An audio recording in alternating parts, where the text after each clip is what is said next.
All right. Okay. And now we are starting. Hello, everyone. Welcome back to another episode of the Every Which Way podcast.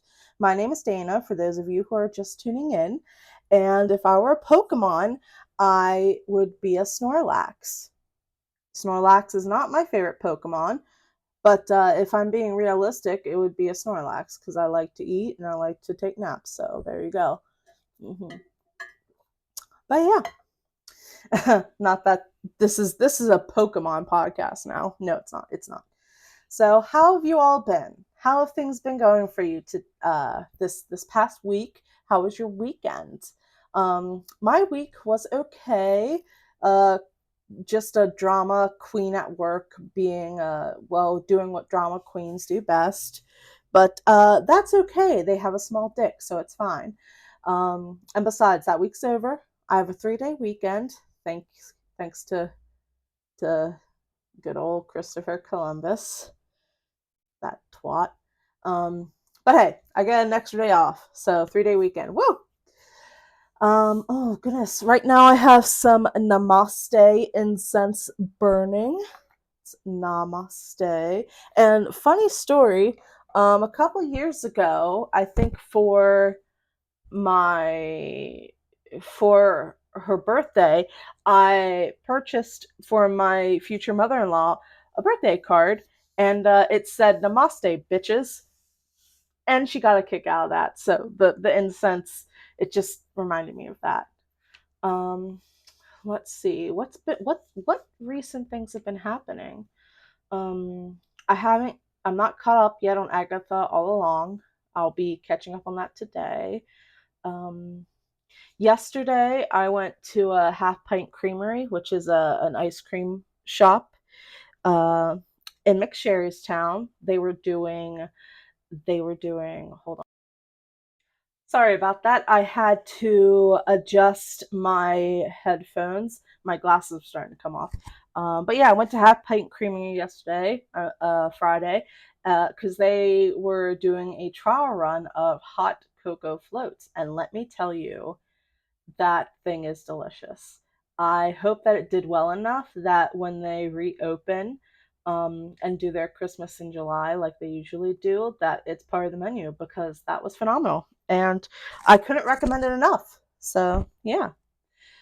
Speaking of which, I did also yesterday. I tried the Krabby Patty collab at Wendy's, and it was pretty good. No complaints. The fries were fine. The pineapple frosty wasn't too bad. The Krabby Patty itself was delicious. No complaints there. And today, actually, after I ran some errands, I went to Burger King and I did their Adams Family collab. So I got the Wednesday Whopper, the churros, the onion rings. They didn't have the shake, unfortunately, which is fine. I got a pink lemonade uh, drink, and that was good. But yeah, so that's pretty much all I've been doing. But yeah, I would love to know how you guys are doing. So hit me up and let me know. So, what am I talking about today? Well, I am talking to you today about mirrors. Yeah, I know. So let's get right into it. So, what in the world exactly is a mirror? Well, a mirror, as defined by Merriam Webster, is a polished or smooth surface, such as glass or water, that forms an image by reflection. Okay, very simple. The word mirror itself is derived from the French word miroir. I didn't do French, so it's Mirou, mirror. Listen, if someone speaks French, please let me know how badly I butchered that and let me know because I didn't look up the pronunciation. I'm sorry. But that word itself is derived from the Latin word mirari, which translates to admire. Though the Romans also used the word speculum, which comes from speccare, which means to look or behold. Some other names for mirrors include looking glass, which I personally really like because it reminds me of Alice in the Looking Glass, reflector, speculum, of course, is still used, hand glass, show stone, which I also like, and dressing glass. And those are just to name a few. That's not the entire list, those are just to name a few.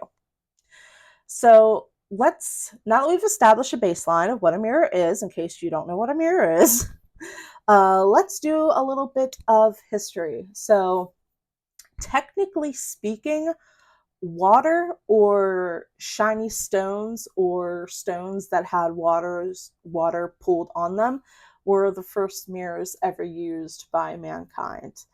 Now, there is no exact date to quantify the amount of time that such resources like those were used to view images with. Uh, the history of the world, the Earth's been around for a long time, life's been around for even longer. It's really hard to come up with a strict timeline for quite a few things. But we can say that as humanity evolved, we started using polished horns, rocks, and eventually graduated to using copper and obsidian mirrors that we made. The earliest known manufactured mirrors were actually made approximately 8,000 years ago in Anatolia, which is now south central modern day Turkey. Okay? And hold on one moment. Okay, sorry, I had a little itchy nose. But those mirrors that were made were crafted from volcanic glass, aka obsidian, and had a convex or curved surface. And they possessed, quote, remarkably good optical quality. Mm-hmm. Now, evidence for mirrors being used for grooming purposes first comes from 5th century BCE, which is like 500 to 400 BCE, but it comes from antique pottery illustrations from Greece, which these illustrations depicted people gazing into a hand mirror. Instead of being made from glass, the mirrors depicted were polished metal discs that were attached to handles. There is archaeological evidence of ancient Egyptians using mirrors as early as 2900 BCE. These mirrors were made of flattened, polished bronze discs in honor of the sun god Ra, and they were attached to handles made of wood, ivory, and metal. Ancient China crafted mirrors out of highly polished bronze as well. And these mirrors had one flat side that was really reflective, and the other side was decorated in very fine detail with a sort of knob thing for gripping or holding. The funny thing about these mirrors is that the imperial officers were charged with regulating them, mainly because they were used privately by the prestigious and the wealthy. These are not mirrors that everyone could buy. These were expensive mirrors, and they weren't like used in public spaces. It was for the privacy of the home. The earliest mirrors found in China so far have dated back to between 2200 to 1600 BCE in China's Yellow River region and come from the Qijia, I'm really sorry if I mispronounced that, culture that resided there. Bronze mirrors were introduced to Japan by China and Korea around the Yayoi period, which is from 300 to 2500 BCE, and these mirrors were mostly round.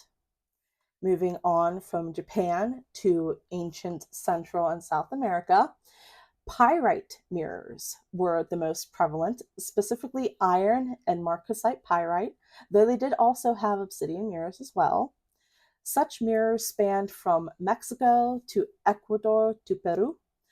Even so, these mirrors only appeared in limited areas of these regions due to the natural occurrence of these minerals. So these were not spanned out all over the place. Native American peoples in North America used pools of water. The water that was on the shores of lakes or on lakesides or waters pooled in rocks. But from what I researched, they didn't actually have mirrors themselves, but I could be wrong on that. Okay. So, getting into more history, allegedly, metal coated glass mirrors were first developed in what is now modern day Lebanon in the 20 in the 21st in the 1st century. Please note that glass blowing had already been established in Egypt, but it was primarily used to create vessels and not mirrors. These Lebanon mirrors were coated in gold leaf or lead, but there is no archaeological evidence to support any of that. So just take that with a grain of salt. That of all that, at least from my research, it, it's a little bit of a gray area. Some people think that there were, but to be perfectly honest and transparent with you, the consensus that most scholars and archaeologists, wow, have is that mirrors really started to be crafted during the 3rd century. And this is the 3rd century CE. They were made by cutting off a small circular section of a blown glass bubble. And these mirrors were of poor quality due to imperfections either in the glass or the molten lead the mirrors were coated with. So these mirrors that were first made, they weren't the best. They kind of sort of sucked. Had to pause to take a little sip of my water. All right, where was I? Ah, advancements in glassmaking during the Middle Ages helped to make mirrors more accessible, though they were still quite expensive. At the start of the Renaissance, fire gilding and tin coating were implemented, which made mirrors more even, more reflective, and ultimately, when it came down to it, more popular.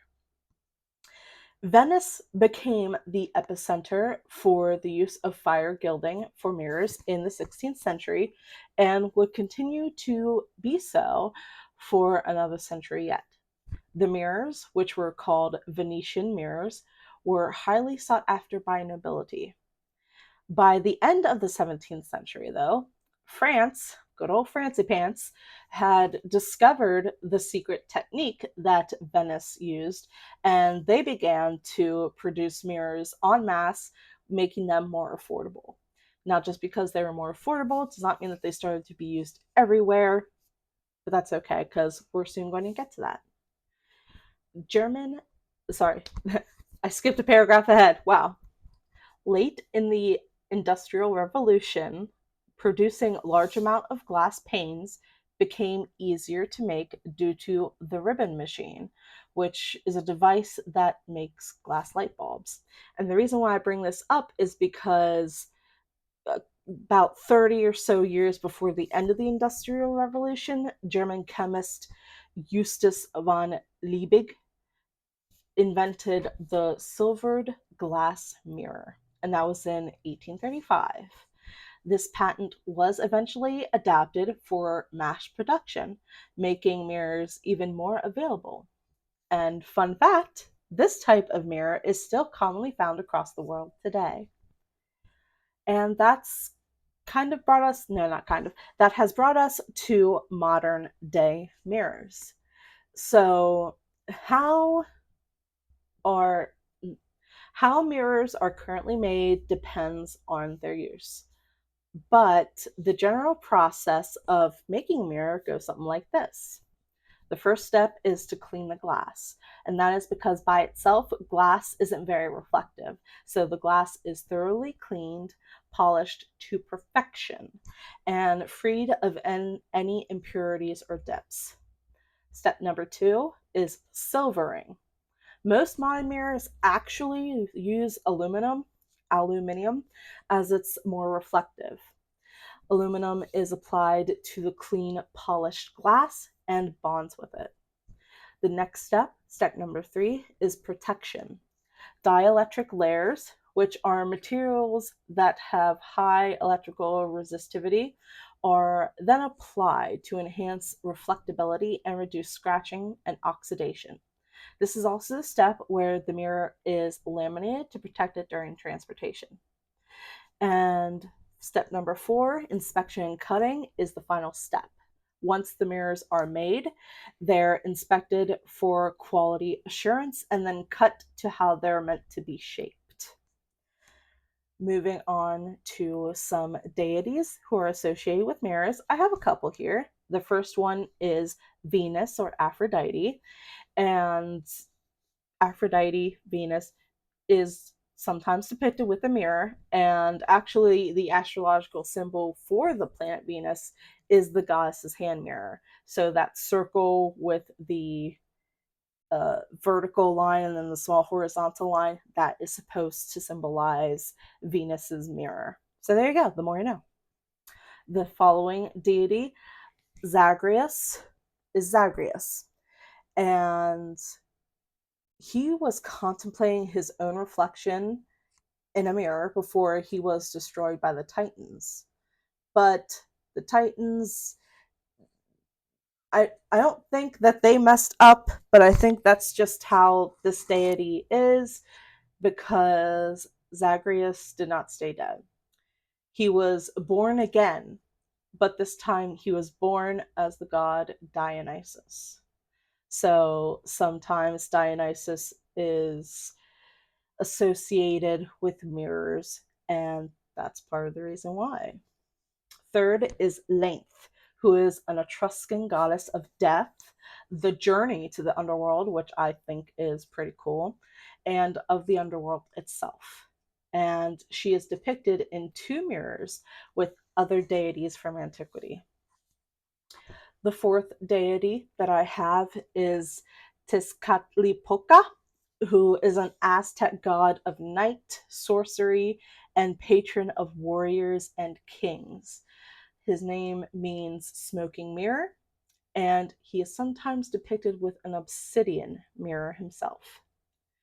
The following deity is Ishikori Dome no Mikoto, who is a Shinto goddess of metalworking and crafting. And she actually made the Yata no Kagami mirror to lure the sun god Amaterasu out of seclusion, thus bringing light back to the world.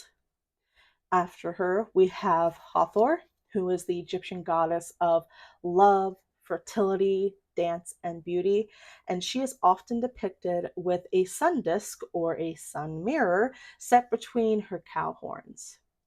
Of course, we have Ra, the god of the sun, whose symbol itself is a sun disk. And the final one that I have is the Virgin Mary. In Christian artwork, Mary's eternal purity is represented by a mirror. So those are all the deities that I have. Now I have some, they're not superstitions, but folklore surrounding mirrors in certain parts of the world. So let's start with that. Mirrors in China were used to ward off negative energy and evil spirits. In feng shui, mirrors are powerful tools, and they are for managing qi or life energy in a space. There is an ancient myth from China that says that mirrors could capture and reflect souls of the dead. Mirrors are symbols of reflection and wisdom that is gained through contemplation or reflection of oneself in the world was considered perfect and in alignment with the universe. Moving on to Japan, Japanese mythology says that the original mirror, the first one ever to exist, belonged to Amaterasu herself. Early cultures in this nation viewed mirrors as tools that emitted light to dispel darkness and dark forces. Mirrors were also valued as a symbol of authority, for only the wealthy and prestigious could afford them. In Shintoism, mirrors represent truth, due to them reflecting what is shown to them. From Japan, we go to Africa. There's a belief in Africa that mirrors could capture a person's reflection or soul, leading them to having low vitality or even dying. In some of the more western regions of Africa, mirrors are used to conjure the image of the guilty or of an enemy. Pieces of mirror are embedded in religious effigies to protect them and enhance their powers. Now I'm going to pause this recording for 1 second. I have to grab something. I I completely forgot about it, so give me just one moment, please. Alrighty, we're back. Sorry about that, but thank you for being patient with me. I know that it's just a couple of seconds on the actual recording, but it's been like 2 or 3 minutes for me. So thank you for that. Hold on, I'm going to take a sip of water. My throat's becoming a little hoarse. All right. Now, back to mirrors. Mirrors in Mesoamerica are associated with the sun, fiery hearths, and the bright surfaces of water pools.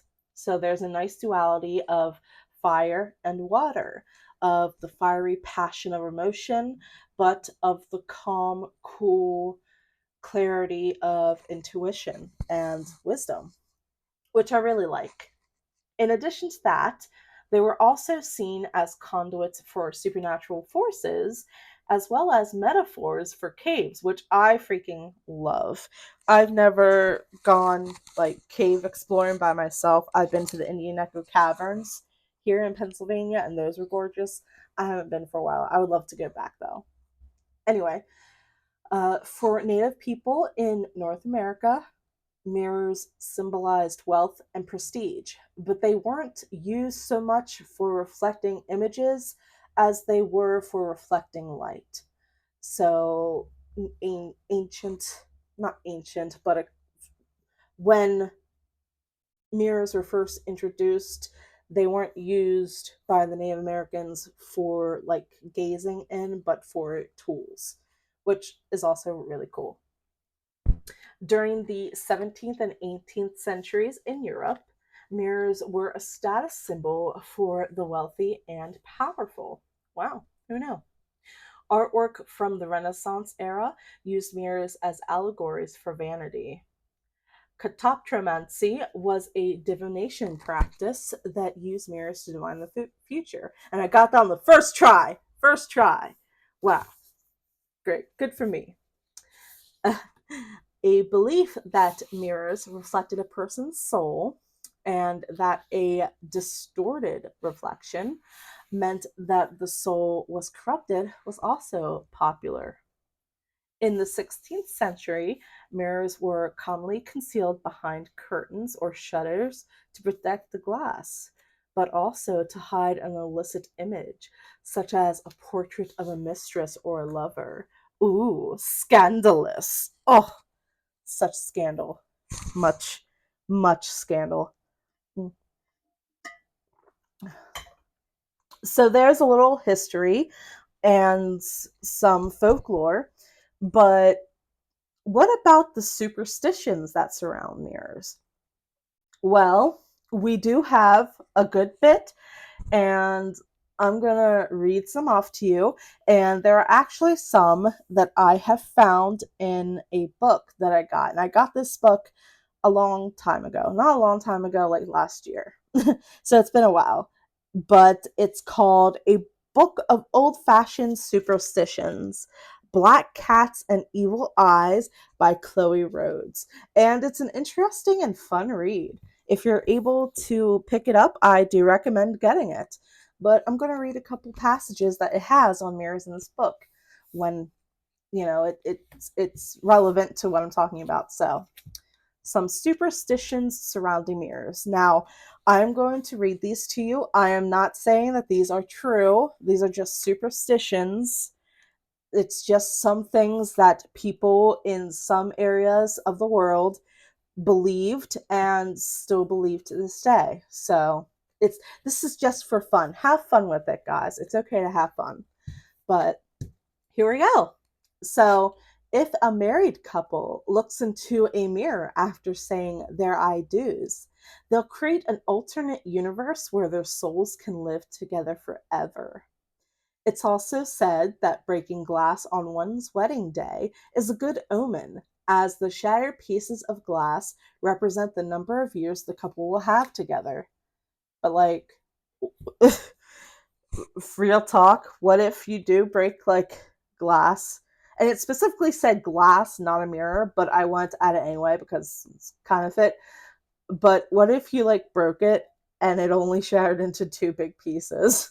That's kind of scary, huh? Mm, mm. Sorry, I took another sip of water. Anyway, the next one. If a soul of a deceased comes across a mirror before their body is buried, that soul will be trapped in the mirror, tarnishing it or causing it to reflect only the deceased's image. Some people even believe demons can enter the living world via mirrors. And this is where we go to our first entry in Black Cats and Evil Eyes. The title of this one: Covering Mirrors After a Death in the Home. In the superstition riddled 16th century, mirrors were seen as portals into an unnatural, alternative world presided over by the devil. Anyone showing the sin of vanity for staring too long at their reflection risks seeing a vision of Satan standing beside them. This was particularly terrifying in times when many people believed their reflection to be an embodiment of their soul, and while their soul was outside their own body, it was vulnerable to being snatched either by the devil himself or by the departing spirit of the recently deceased. Their body, too, was under threat of possession by another soul, while their own was trapped in the looking glass. And it seems that the combination of all these fears fueled the custom of covering mirrors in a house where someone had died. The earliest known reference in print to the practice comes from the 1780s, and it seems to have been prevalent throughout the 19th century and was still common in the early 1900s. In his 1911 study of mythology, The Golden Bough, the Scottish anthropologist Sir James George Fraser gives the utmost thorough explanation of the practice to be found in print. "'Tis a feared that soul that bleh, 'tis the feared that the soul projected out of the person in the shape of his reflection in the mirror may be caused carried off by the ghost of the departed, which is commonly supposed to linger about the house till the burial." That sounded more Irish, didn't it? Other variations on the theme coexisted with this one, including the belief that if you looked into a mirror in a room in which someone has recently died, an apparition of the corpse looking over your shoulder will appear in the reflection. This belief is common in Europe and America, where mirrors were used to catch ghosts. An old New Orleans voodoo technique was employed to trick spirits into being captured. A large mirror was placed in a doorway so that the ghost would walk into it thinking it was entering a room. Instead, it would be trapped forever behind the glass. There you go. That's the quality content that you get when you listen to this podcast. I hope you guys enjoyed that. We got a second one coming up here soon, but I need to take a sip of water. There we go. Moving on with the superstitions. If you sleep with a mirror facing your bed, you may want to find another place for it, or even cover it if it's fixed to a door or wall. It is said that having a mirror facing your bed will allow for spirits on the other side to suck out your soul through the mirror like a milkshake. This episode is quickly devolving. Hanging mirrors on the opposite wall of the front door is said to protect the home by reflecting negative energy or spirits away. Big if true. Do you want to see your future soulmate? Well, get an apple, a knife, a candle, and of course, a mirror. In front of the mirror, you're going to light your candle and then cut the apple into 9 slices.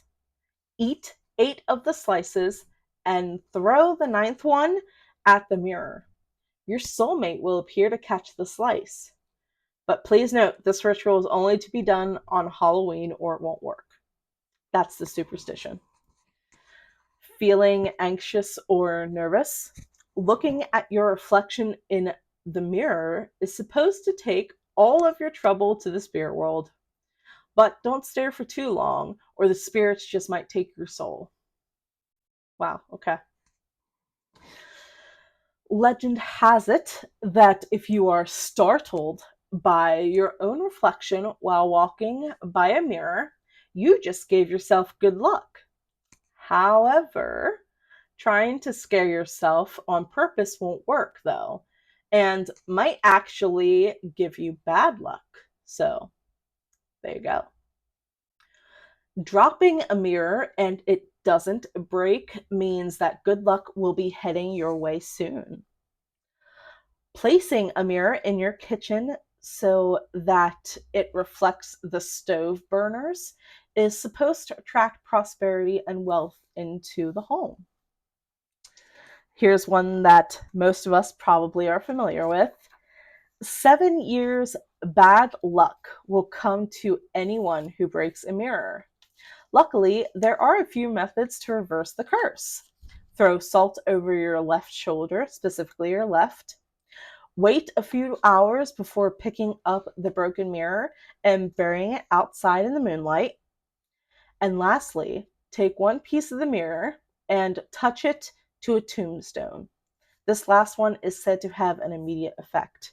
And it is here that we have our second read and the last one of our book. And this one is called Breaking a Mirror. The widely held superstition that breaking a mirror means 7 years bad luck dates back to the late 18th century, but the idea that death or some other misfortune will befall anyone who breaks a looking glass goes back much further. The Romans, alongside ancient Greeks, Chinese, Africans, and Indians, believed that the soul of a person was transferred into their reflected image when they looked into a mirror. If the glass was damaged, the soul held within it would be too. In his 1777 publication, Observations on the Popular Antiquities of Great Britain, the English antiquarian John Brand wrote, "The breaking a looking glass is accounted a very unlucky accident. Mirrors were formerly used by magicians in their superstitious and diabolical operations, and there was an ancient kind of divination by the looking glass. As with many superstitious portents of doom, the exact nature of the misfortune that lies ahead has evolved over time. when Alfred, Lord Tennyson, referred to it in his poem The Lady Shallow in 1842. The result was a generalized misery. The mirror cracked from side to side. The curse has come upon me, cried the Lady Shallow. By later in the 1800s, a broken mirror foretold a death in the family or the loss of a friend, and the first reference of 7 years of bad luck appeared in print in 1851. The exact origins of this very, very specific period of strife are uncertain, but may be linked to the Roman belief that the human body renewed itself every 7 years. Perhaps this process of renewal provide a clean slate for the soul. These days, while we still fear the curse of a broken mirror, few of us do more than sweep up the pieces and hope no one's noticed. But our forefathers practiced a range of rituals to mitigate the disaster. Oh, I do remember those days when old Papa Cletus would take the broken pieces of a glass mirror and stick it in the hen's house. Anyway, that wasn't part of the book, I just made that up. Some ground the broken pieces to dust to release the soul trapped inside. Others buried the shards beneath the tree by light of the next full moon. And Africans working as slaves in America are reported to have believed the bad luck could be washed away by placing the shattered pieces in a suddenly flowing river. Probably would have benefited from thoroughly reading this beforehand. Sorry about that. About the slavery part, anyway. But yeah, that was the Breaking Mirrors. And another thing that I read in relation to this 7 years bad luck with the Romans specifically is that mirrors were expensive as fuck to make. So you did not want to break one because it was expensive and kind of hard to replace. So that's another thing. And the last one, I'm sure you've heard of it, I'm sure you know it, but Bloody Mary, summoning her 3 times by saying her name in the mirror. But those are all the superstitions that, at least that I could find in regards to mirrors. But this is a witchy podcast, so let's get on with witchcraft, shall we? In witchcraft, mirrors are associated with feminine and lunar energies, but not just due to their resembling a body of water or the moon herself, but also due to water being used as mirrors in the past, and because water can still reflect images as well. One of the most popular ways a mirror is used is for scrying. Some witches stare at their reflections until they see images, while others light a candle and watch the flame's reflection. But the point of either is to relax the mind so that you can see symbols or images. Mirrors are also used to focus energy, particularly the energy of the sun or the moon, as well as to charge energy. You can leave a mirror out in the moon or sunlight to charge for a time, and you can use the charged energy for rituals, for spell work, for dream work, for meditation, pretty much anything you want. Draw a sigil on the mirror to give the focused energy a specific purpose. And of course, recharge your mirror after it's been used for that specific purpose if it was fulfilled or when you feel that it's necessary to do so. For protection or defense of oneself, one's home, or sanctuary, you can bind a person with a mirror. And you can do so by writing their name in permanent marker on one mirror and then taping it together with another mirror so that the name is reflected in the second mirror. You could also add a mirror to your altar as well. If there's already a mirror there, you can create a protective sigil and paint it on a second mirror for your altar so that it can be a protective reflection for that. Incorporating mirrors into spell work can help amplify magic. And it does this by multiplying your actions. So you would have it so that whatever you did for your spell work, the mirror, it reflected in the mirror. Place mirrors around your crystals, candles, or other tools to also amplify their properties. Breaking a mirror, instead of it being bad or unfortunate luck, can actually represent a breakthrough to an epiphany or moving past old barriers or beliefs, the breaking of bad habits, patterns, or cycles, or breaking a part of yourself that no longer serves your highest good. Look in the mirror, state what you want to change, what habits you want to end, put the mirror in a cloth, and safely break it. You don't want to hurt yourself while doing this. Your safety, of course, is of utmost importance. You can use a mirror for astral travel, for connecting and communicating with spirits, entities, your guides, your deities, for divination as well, and for glamour magic and spells.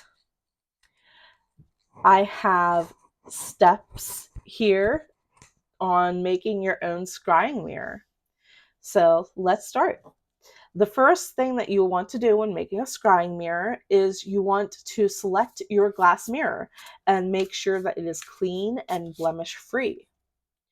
The second step is that you're going to lay your mirror face down so that the reflection is facing the ground and spray paint the back of the mirror black. I forgot to look up why to do this, but I anyway. The third step is that you are going to anoint the mirror with oil or draw a sigil for the mirror's purpose on it. So for scrying, if the glass is from a picture frame, you're going to want to put the glass back into the frame. The next step is you're going to want to charge or consecrate your mirror in moonlight or sunlight. And the final step is after it is charged, wrap your mirror in a black cloth until it is time for you to use. And the last thing that I have for you is a scrying ritual itself. So the first thing you're going to want to do for this ritual is you're going to want to select the mirror you use specifically for scrying. On the night of a new or full moon,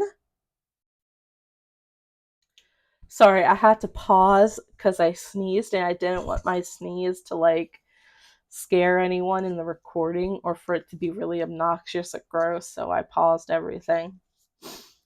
Anyway, step number 2 in your mirror scrying ritual. On the night of the new or full moon, which depending on your intentions for this ritual, use either one, you're going to light 2 votive candles and make sure that they're the color of what your intention is.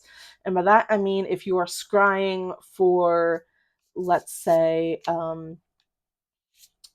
for growth and prosperity, you would use green candles.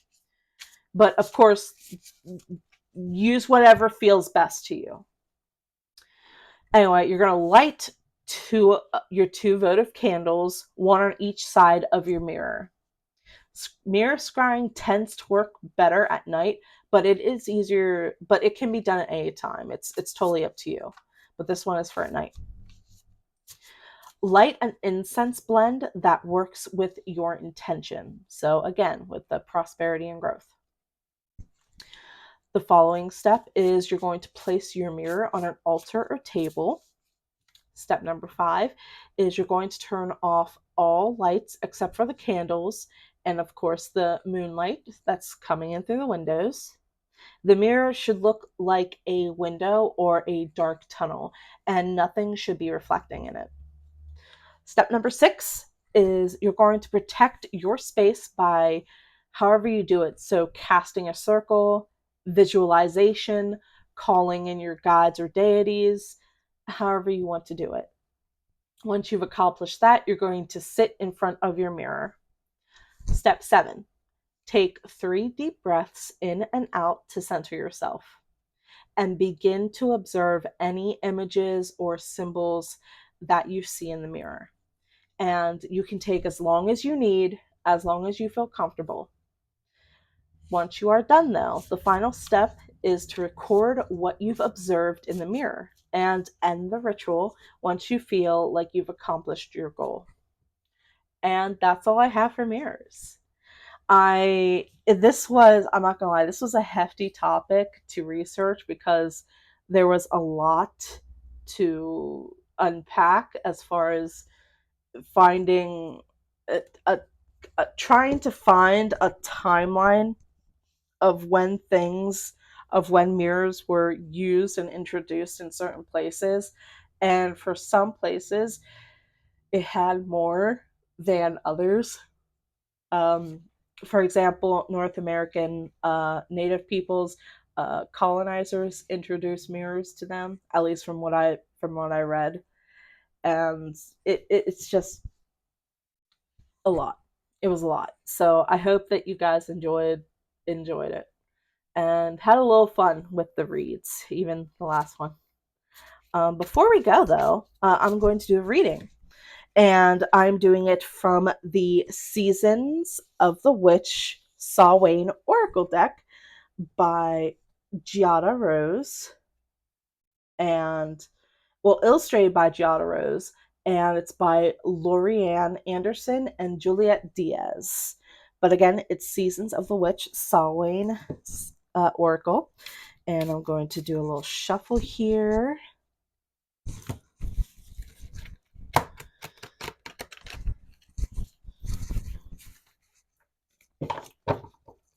All right, what do we got? Reflection. Okay. Be wary of things you believe to see with eyes wide shut, for they are mirrors of the mad, and truths only spoken with a bleeding tongue. Wow. How appropriate considering that today's topic is mirrors. Reflection shows you the person you've become, for better or for worse. It shows the parts of yourself you wish you could hide and the parts that are to your liking. Your reflection has no desire to hide your truth. You are being guided to acknowledge who you are at this time. Looking to the future is great, and so is setting goals. But how can you make a plan for where you're going if you haven't come to terms with where you are now? It can be challenging to stand in the truth of who you are today. No one wants to say, I'm overweight, or I'm in debt, or I'm sabotaging my goals. However, pretending these circumstances do not exist is like hiding under a sheet of paper in a rainstorm. It will protect you for a few moments, but eventually the water will soak through and you will be forced to face your reality, or in this case, your reflection. Reflection has come into your reading to ask you to be honest with yourself. Stop hiding from the situation you are facing. You must use where you are as a starting place for any real change to occur. So reflection, perfect for mirrors. But there you go. I would like to thank you all for tuning in to this episode of the Every Which Way podcast. For patrons, I hope that you enjoyed the video recording, and I hope that I didn't offend anyone by mentioning African slaves in the reading of the Black Cats and Evil Eyes book. I should have for sure read these ahead of time. I didn't, and that is my own fault, my own negligence, and I do apologize for that. Maybe I'm just making a mountain out of molehill, but I just want to cover all my bases and just apologize up front for that in case anyone who is watching is descended from American slaves, because that was a horrible time. But yeah. I'm sorry that this episode is kind of ending on a bummer. I mean, it was good up until that point, I think. But yeah, just don't come at me. It was an honest mistake, and I will do better next time. So, yeah. But if it didn't offend you, and if you still had a good time, thank you for listening. And I hope that you guys will continue to listen.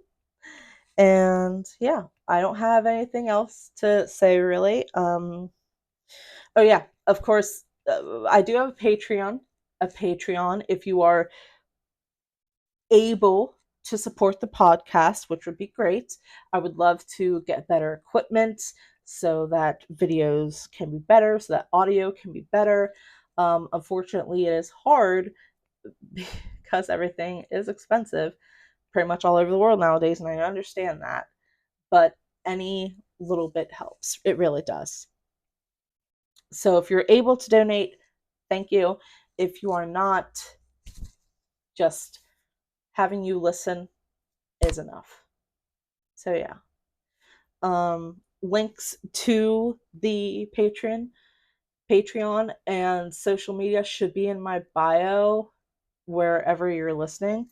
If not, it's every which it's hold on. Let me double check. It is patreon.com/every which way podcast. So there you go. But yeah, I would love to thank you again for the millionth time. And I hope that you all have a marvelously magical Monday. And I will see you guys in the next one. Bye.